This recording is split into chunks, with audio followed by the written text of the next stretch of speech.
퍽하는 둔탁한 파차름과 함께 거무죽죽한 흙탕물이 사방으로 튀어올랐고 누더기를 걸친 사내의 몸뚱이가 차가운 바닥 위를 보기 흉하게 굴렀다. 이복의 주인장 사람을 이리 대접해서야 쓰겠나 하며 거지가 갈라진 목소리로 신음 섞인 항변을 내뱉었으나 돌아온 것은 빗줄기를 뚫고 날아온 육중한 가죽 신발의 무자비한 발길질 뿐이었다. 주막 주인 만석은 씩씩거리는 숨을 몰아쉬며 거지의 명치 끝을 다시 한번 강하게 걷어차고는 침을 템뱉으며 내놈 같은 버러지가 감히 어디라고 이 신성한 주막 문턱을 넘으려 드느냐며 불같이 화를 내었다. 비바람은 더욱 거세어져 거지의 야윈 어깨를 사정없이 때렸고 만석의 서슬퍼런 눈동자는 마치 굶주린 짐승처럼 번들거리며 거지의 초라한 행색을 훑어내렸다. 주막 안에서 새어나오는 고기 굽는 냄새와 따스한 등불 비친 빗속의 거지에게는 감히 닿을 수 없는 저편의 세상처럼 멀기만 했으며 만석의 거친 손길에 밀려난 거지는 진흙탕 속에서 연신 헛구역질을 하며 몸을 웅크렸다. 더러운 손으로 술잔을 만졌으니 오늘 장사는 다 망쳤다며 악을 쓰는 만석의 목소리는 빗소리보다 더 날카롭게 거지의 귀를 파고들었고 주변에서 구경하던 행인들은 그저 눈살을 찌푸릴 뿐 누구 하나 나서서 만류하는 이가 없었다. 거지는 떨리는 손으로 바닥을 짚으며 간신히 상체를 일으켰으나 입가에서 흘러내린 선혈이 빗물에 씻겨 내려가며 바닥을 붉게 물들이는 것까지는 막지 못했다. 내가 그저 막걸리 한 사발에 목을 축이고자 했을 뿐인데 이토록 모질게 구는 연유가 무엇이냐고 거지가 묻자 만석은 코방귀를 끼며 내 놈의 몰골 자체가 죄악이고 내 놈의 가난이 곧 허물이라며 다시 한번 몽둥이를 치켜들었다. 만석은 이 마을에서 소문난 자린고비이자 권세가들에게 아첨하여 불을 쌓은 자로 가난하고 힘없는 백성들을 사람 취급도 하지 않기로 악명이 자자한 인물이었다. 어둠이 짙게 깔린 주막거리는 이제 만석의 고함 소리와 거지의 낮은 신음만이 가득 찼고 빗줄기는 멈출 김이 없이 두 사람의 대치 상황을 더욱 비극적으로 몰아넣고 있었다. 거지는 만석의 눈을 빤히 응시하며 잠시 숨을 고르더니 허허 웃으며 주인장이 오늘 내찬 발길질이 훗날 어떤 화로 돌아올지 정녕 두렵지도 않으냐고 나지막이 읊조렸다. 그 말에 더욱 격분한 만석은 이 거지가 미쳤나 보구나 하며 주변의 하인들을 불러 이놈을 당장 마을 밖 개울가에 내다 버리라고 명하며 서늘한 웃음을 지어 보였다. 사실 이 거지는 며칠 전부터 이 마을의 동태를 살피며 만석의 횡포와 관아의 부패를 조사하던 암행어사 박문수였으나 지금의 몰골로는 그 위험을 전혀 짐작할 수 없었다. 박문수는 일부러 만석의 주막을 찾아가 그의 본성을 시험해 본 것이었으나 예상보다 훨씬 잔인한 만석의 태도에 내심치를 떨며 속으로 이놈의 죄를 어찌 다 다스릴지 가늠하고 있었다. 하인들에게 끌려가며 진흙바닥에 얼굴이 박히는 수모를 당하면서도 박문수의 품속 깊은 곳에 숨겨진 마패는 차가운 금속성을 내뿜으며 다가올 심판의 시간을 묵묵히 기다리고 있었다. 만석은 거지가 끌려가는 뒷모습을 보며 재수가 없으려니 별놈이 다 꼬인다며 투덜거리고는 주막 안으로 들어가 기생들과 어울려 다시 술판을 벌이기 시작했다. 주막 내부에서는 장단에 맞춘 노랫소리와 웃음소리가 끊이지 않았지만 밖에서는 비바람에 꺾인 나뭇가지들이 비명을 지르며 마을의 불길한 앞날을 예고하는 듯했다.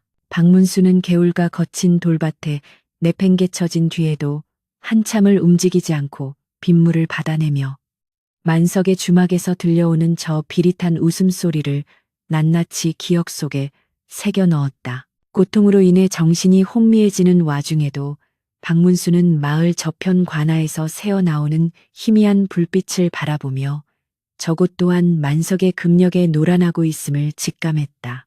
무고한 백성들이 만석에게 곡식을 빼앗기고 집에서 쫓겨나 길거리를 헤매는 광경을 낮에 목격했던 박문수의 가슴 속에는 서늘한 분노가 불꽃처럼 타오르기 시작했다. 이제 주사위는 던져졌고 거지의 누더기 속에 감춰진 칼날은 만석의 목을 겨누게 될 것이니 이 밤이 지나면 마을에는 천둥 소리보다 더 무서운 호령이 울려 퍼질 것이었다. 박문수는 간신히 몸을 일으켜 마을 어귀의 고목나무 아래로 몸을 숨기고는 품속에서 젖지 않은 종이 한 장을 꺼내어 오늘 겪은 일들을 떨리는 필체로 기록해 내려갔다. 만석의 발길질은 단순한 폭력이 아니라 이 나라의 기강이 얼마나 무너졌는지를 보여주는 징표였기에 박문수는 이를 결코 가벼이 넘길 생각이 없었다.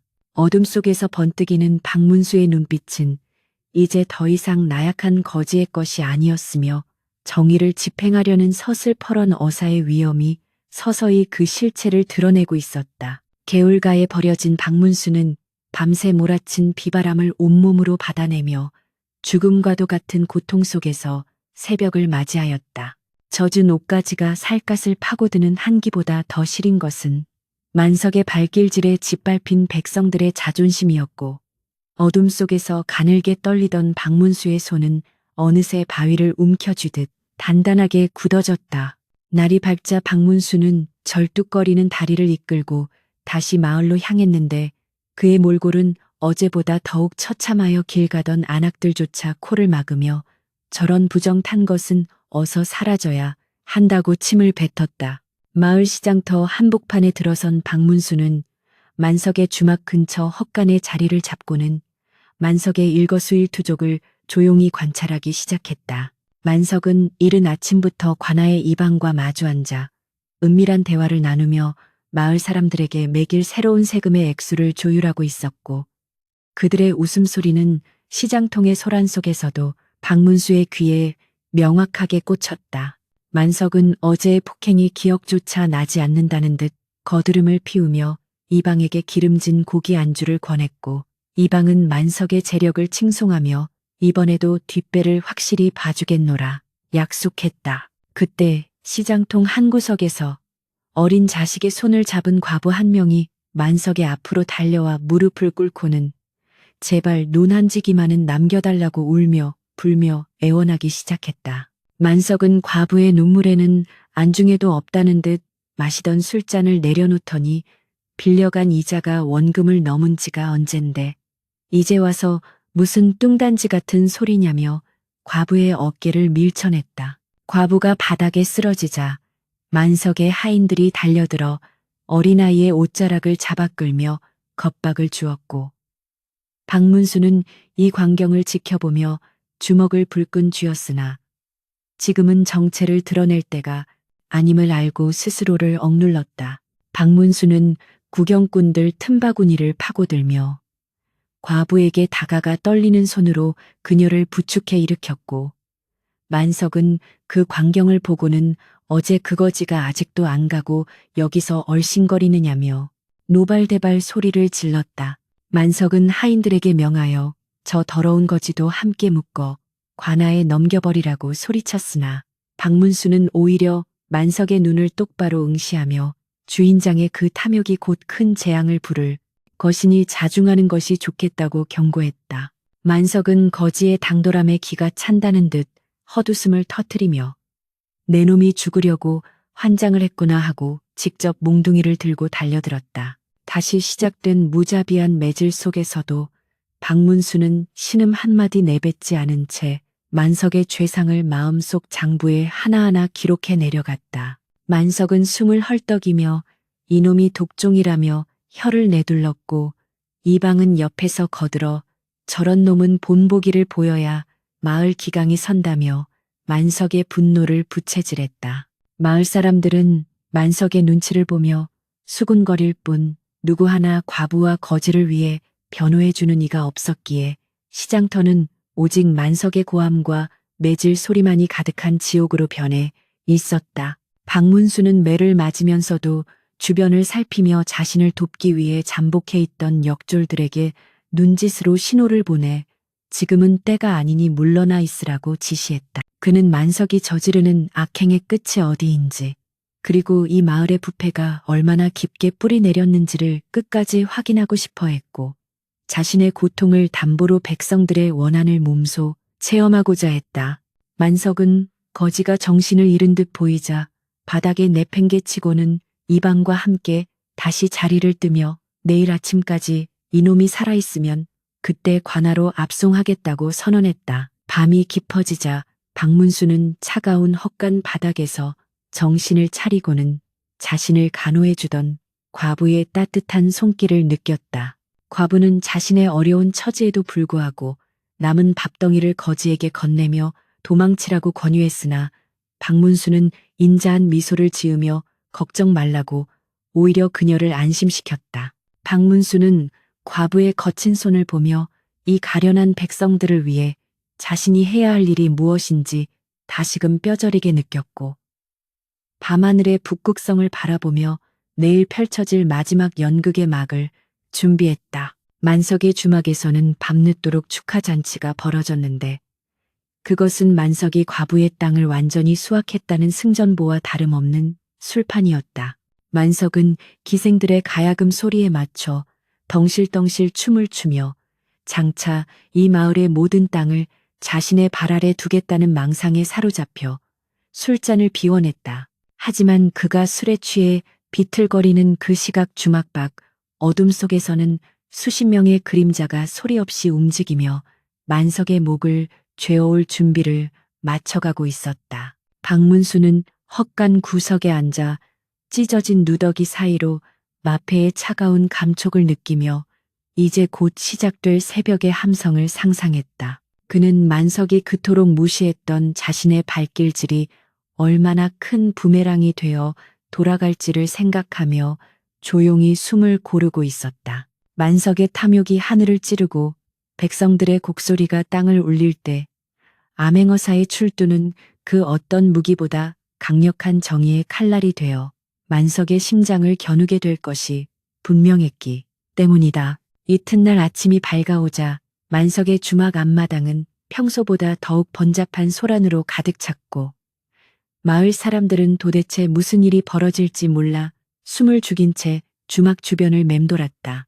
만석은 전날의 과음으로 충혈된 눈을 비비며 화려한 비단옷을 챙겨 입고는 마당 한가운데 의자를 내어와 거드름을 피우며 앉아 어제 헛간에 가두어 두었던 거지를 끌어내라 명하였다. 하인들이 집단처럼 널브러져 있던 박문수를 거칠게 끌고 나오자 만석은 비릿한 웃음을 지으며 내 놈이 간밤에 얼어 죽지 않고 살아남은 것이 참으로 질기디질긴 목숨이라며 조소하였다. 박문수는 헝클어진 머리카락 사이로 번뜩이는 눈빛을 감추지 않은 채 만석을 똑바로 쳐다보며 주인장이 저지른 죄가 산처럼 쌓였는데 어찌 이리 태평하게 해를 맞이하느냐고 나지막하게 물었다. 이 당돌한 물음에 만석은 머리끝까지 화가 치밀어 올라 곁에 있던 곤장을 집어들더니 오늘이야말로 내 놈의 그 불순한 혀를 뽑아버리고야 말겠다며 박문수의 어깨를 강하게 내리쳤다.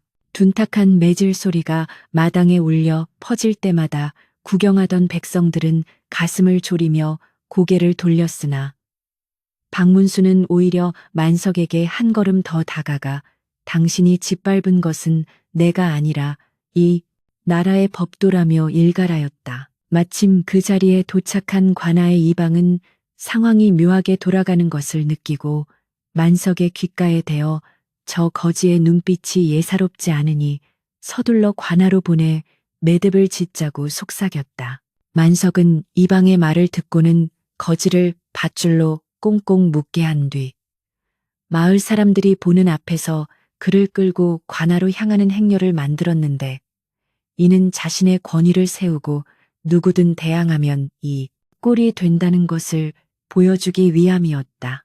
행렬이 시장통을 지날 때 박문수는 자신에게 몰래 주먹밥을 건네주려던 과부와 눈이 마주쳤고 그는 살짝 고개를 저어 그녀를 안심시키며 이제 곧 모든 것이 제자리로 돌아갈 것임을 암시하였다. 관아로 향하는 길목에서 박문수는 품속에 감춰둔 암행어사의 인장을 확인하며 숲속 여기저기에 매복해 있는 역졸들의 기척을 미세하게 감지하였다. 만석은 거지가 곧 죽게 될 운명이라는 생각에 더욱 신이 나서 길가의 핀 꽃들을 꺾어 던지며 거만한 자태를 유지했으나 박문수의 머릿속에서는 이미 만석과 이방이 저지른 횡령과 착복의 증거들이 일목요연하게 정리되고 있었다. 박문수는 일부러 관아 정문에 도착하기 직전 길바닥에 주저앉아 물 한 모금만 달라고 애걸하며 마지막으로 만석에게 자비를 베풀 기회를 주었으나 만석은 대답 대신 가래침을 뱉으며 거지의 뺨을 후려갈겼다. 이방은 관아의 문을 활짝 열어젖히며 사또가 부재 중이니 자신이 직접 이 무례한을 신문하겠다고 공표하였고 만석은 상석에 앉아 거지가 고문을 당하는 광경을 감상할 준비를 마쳤다. 박문수는 형틀에 묶이면서도 만석의 눈을 피하지 않고 주인장이 오늘 나에게 저지른 이 모든 수모가 곧 주인장의 목숨을 앗아갈 밧줄이 될 것이라고 엄중히 경고하였다. 만석은 광기 어린 웃음을 터뜨리며 죽기 전이라 미쳤구나 하며 형방에게 당장 주리를 틀라고 지시하였고 긴박한 긴장감이 관아 마당을 가득 채우며 폭발하기 직전의 풍선처럼 팽팽해졌다. 그 순간 갑자기 관아 담벼락 너머에서 날카로운 화살 한 발이 공중으로 쏘아 올려졌고 그 소리를 신호로 사방에서 푸른 관복을 입은 사내들이 담을 넘어 들이닥치기 시작하였다. 만석과 이방은 갑작스러운 상황에 당황하여 이게 무슨 변고냐며 소리를 질렀으나 이미 관아의 입구는 정체 모를 무사들에 의해 완전히 장악된 상태였다. 박문수는 자신을 묶고 있던 밧줄을 손쉽게 풀어내며 형틀에서 내려왔고 그의 태도에서는 더 이상 거지의 비굴함을 찾아볼 수 없는 서슬퍼런 권위가 뿜어져 나오기 시작하였다. 박문수는 품속에서 마패를 꺼내어 높이 쳐들며 암행어사 출두야라는 천둥 같은 호령을 내질렀고 그 소리는 관아를 넘어 마을 전체로 메아리치며 백성들의 귀에 박혔다. 만석은 마패의 영롱한 광채를 보는 순간 사지가 떨려오며 의자에서 굴러떨어졌고 이방은 얼굴이 하얗게 질린 채 구석으로 기어가며 살려달라고 발버둥을 쳤다. 박문수는 누더기를 벗어던지고 그 안에 입고 있던 관복의 자태를 드러내며 만석을 향해 내 놈이 발로 찬 이 거지가 바로 내 놈의 죄를 심판하러 온 국왕의 사자라고 선포하였다. 마을 사람들은 관아 담장을 넘어 들어오는 역졸들의 기세와 거지에서 어사로 변모한 박문수의 모습에 넋을 잃고 바라보았고 만석의 하인들은 무기를 버리고 무릎을 꿇었다.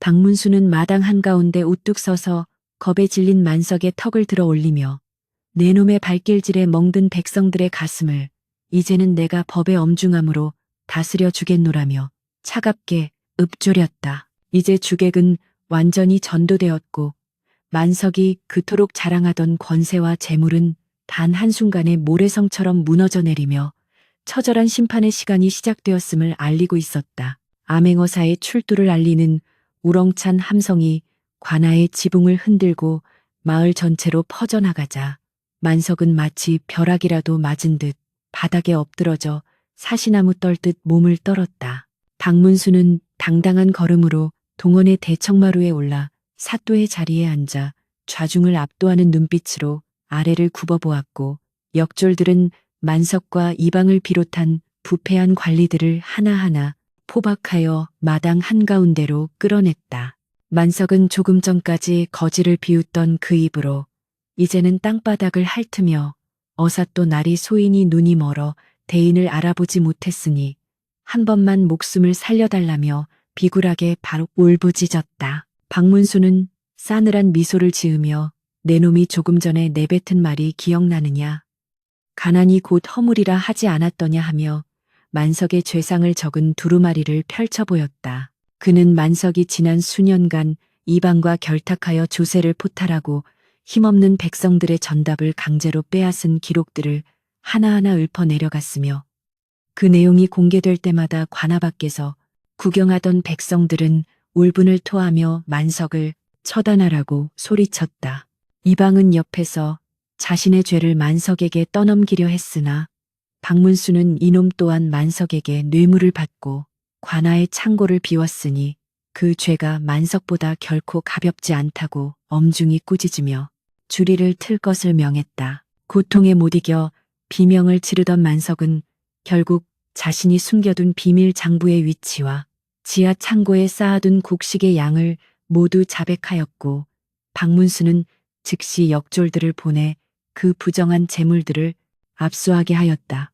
만석에게 전답을 빼앗겼던 과부와 마을 노인들이 하나둘씩 관아 마당으로 들어와 박문수 앞에 엎드려 어사또의 공명정대한 처결에 감사의 눈물을 흘렸으며 박문수는 그들을 일일이 일으켜 세우며 위로하였다. 박문수는 만석을 향해 내 놈이 휘두른 발길질에 백성들은 피눈물을 흘렸으니 이제는 내 놈이 법의 엄중한 발길질을 견뎌야 할 차례라며 곤장 백대와 유배형을 선고하는 판결문을 낭독하였다. 이방 또한 관직을 박탈당하고 평생 관직에 나갈 수 없는 처지가 되었으며 만석의 재산은 모두 몰수되어 마을의 가난한 백성들에게 고루 나누어 주라는 어명이 내려졌다. 만석은 포졸들에게 끌려가면서도 자신이 쌓아 올린 금전의 탑이 무너진 것에 절망하며 허공을 향해 헛구역질을 해댔으나 누구 하나 그를 동정하는 이는 없었다. 박문수는 소란스러운 관아를 뒤로하고 잠시 눈을 감으며 어제 비바람 속에서 맞았던 발길질의 통증을 되새겼고 그것이 오늘 이룬 정의의 불씨가 되었음을 다시금 깨달았다. 어둠이 내리기 시작한 관아 마당에는 이제 만석의 비명이 아닌 백성들의 환호와 감사의 찬사가 가득 찼고 박문수는 젖은 누더기를 완전히 벗어던지고 어사의 위엄을 갖춘 채 다음 여정을 준비했다. 그는 단순히 악인을 벌하는 것에 그치지 않고 이 마을에 다시는 이러한 불의가 발붙이지 못하도록 새로운 질서를 세우는데 밤을 지새우며 전념하였다. 만석이 차지하고 있던 주막은 마을 사람들의 공동 쉼터로 변모하게 되었으며 박문수의 이름은 이 마을에서 불의를 심판한 전설적인 영웅으로 영원히 기억될 서막을 올리고 있었다. 폭풍우가 지나간 마을에는 언제 그랬냐는 듯 맑고 푸른 하늘이 열렸고 만석의 횡포에 짓눌려 숨죽이며 살던 백성들의 얼굴에는 오랜만에 따스한 웃음꽃이 피어났다. 관아의 창고에 쌓여있던 만석의 부정한 곡식들은 박문수의 명에 따라 마을 광장으로 옮겨졌으며 굶주림에 허덕이던 노인들과 아이들에게 넉넉히 배불리 먹을 수 있는 만찬으로 되돌아갔다. 박문수는 화려한 관복을 입고 위엄있게 앉아있는 대신 다시 가벼운 선비 차림으로 마을 곳곳을 돌며 피해를 입은 가옥들을 살피고 백성들의 손을 일일이 맞잡으며 그들의 아픈 사연을 경청하였다. 어제까지만 해도 만석의 발길질에 피를 흘리며 쓰러졌던 그 주막 문턱에는 이제 가난한 나그네들이 편히 쉬어갈 수 있는 솥단지가 걸렸고 과부와 마을 여인들이 정성껏 끓인 국밥, 냄새가 온 마을에 구수하게 퍼져나갔다. 만석은 목에 무거운 칼을 쓴 채 머나먼 유배지로 떠나는 길에 올랐는데 그가 지나가는 길목마다 마을 사람들이 모여들어 그가 저지른 악행을 꾸짖으며 소금과 흙을 뿌려 대었다. 한때 마을의 왕처럼 군림하며 금력을 자랑하던 만석의 초라한 뒷모습은 권력을 탐하고 약자를 멸시하는 자의 말로가 얼마나 비참한지를 보여주는 살아있는 경계가 되어 모두의 빈모습이며 가슴에 깊이 새겨졌다. 박문수는 길을 떠나기 전 자신을 극진히 간호해 주었던 과부의 집을 찾아가 임금이 하사한 특별 위로금과 함께 빼앗겼던 전답의 문서를 직접 전달하며 이제는 두 발 뻗고 편히 주무시라고 인자하게 위로하였다. 과부는 어사또의 자비로운 손길에 감복하여 연신절을 올리며 이 은혜를 평생 잊지 않겠노라 다짐하였고 마을의 어린아이들은 어사또의 뒤를 졸졸 따르며 노래를 불러 그의 떠나는 길을 배웅하였다.